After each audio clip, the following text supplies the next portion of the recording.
Ever have a problem so complicated it actually makes your head hurt? You sit there running through every possible scenario, trying to build a solution entirely from the information you already have stored in your own brain. It is exhausting. We call this operating as an isolated thinker. Imagine holding a top-of-the-line smartphone loaded with potential, but it's been accidentally left in airplane mode. In that closed loop, the device can only open old files. It cycles through past memories and endless overanalysis.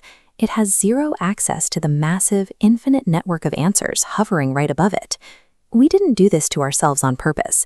For generations, society has trained us to look for answers purely from external authorities and our own rigorous logic.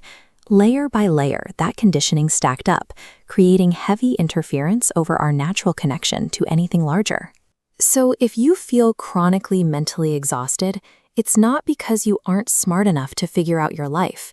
It is the inevitable result of trying to run a human mind as a completely closed system. But the human mind was designed to be open. Every one of us carries an original, built-in feature designed for one thing, keeping us connected to the intelligence that created us. It's a restored communication line between the human system and its source. Activating this interface is the exact equivalent of finally turning the Wi-Fi back on. You stop relying solely on your internal storage and start streaming living intelligence directly from the source.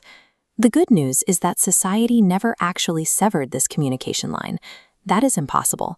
It was merely buried under all that static and interference, and static can be cleared. Once that channel clears, your daily experience shifts. You stop acting as a stressed-out processor of limited data, and you open up as a receiver of infinite knowing.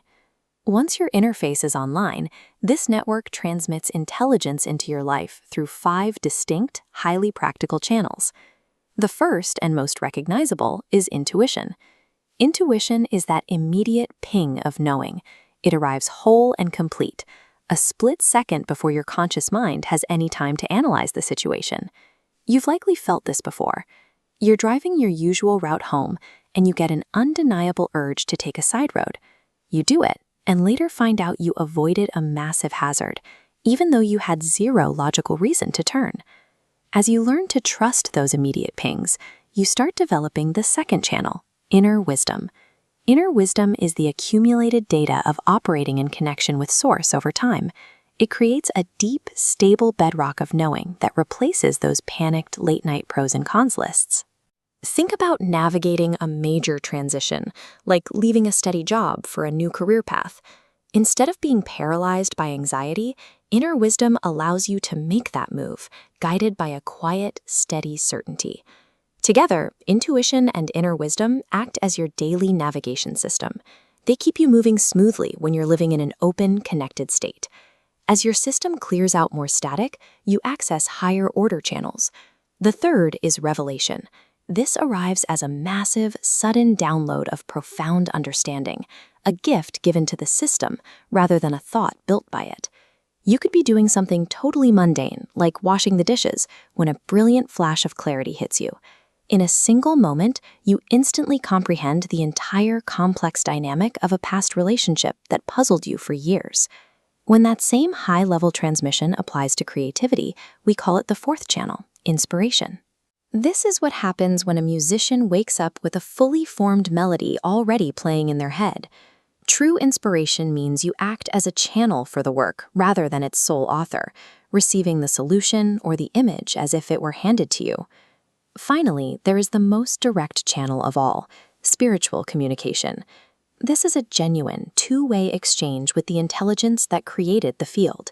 It's like hopping on a direct video call. You ask a specific question, and you receive a clear, distinct answer that feels functionally separate from your own internal monologue. These 5 expressions show us that being connected to higher intelligence is a very practical, active communion.